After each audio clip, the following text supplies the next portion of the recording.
بسم اللہ الرحمن الرحیم۔ السلام علیکم۔ حضرت عبداللہ بن عمر رضی تعالیٰ عنہما بیان کرتے ہیں کہ ہم رسول اللہ صلی اللہ علیہ وآلہ وسلم کی خدمت میں بیٹھے ہوئے تھے۔ آپ نے فتنوں اور آزمائشوں کا ذکر فرمایا اور بہت تفصیل سے بیان کیا، حتیٰ کہ آپ نے اخلاص کے فتنے کا بھی ذکر کیا۔ تو کہنے والے نے کہا، اے اللہ کے رسول، اخلاص کا فتنہ کیا ہے؟ آپ نے فرمایا، باغم باغ اور غارت گری، پھر وسط و فراخی، مال و زر کا فتنہ آئے گا، جس کا ظہور میرے اہل بیت کے ایک فرد کے پاؤں تلے سے ہوگا۔ اس کا دعویٰ ہوگا کہ وہ مجھ سے ہے، حالانکہ وہ مجھ سے نہیں ہوگا۔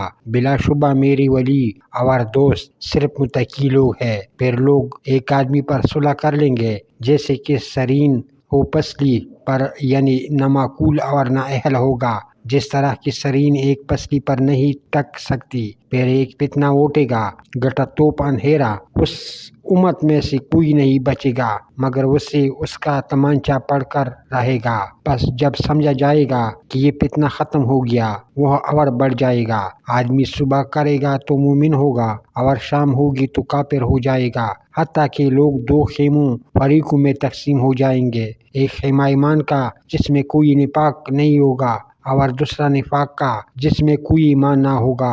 اور جب یہ احوال ہوں تو دجال کا انتظار کرنا، آج آیا کہ کل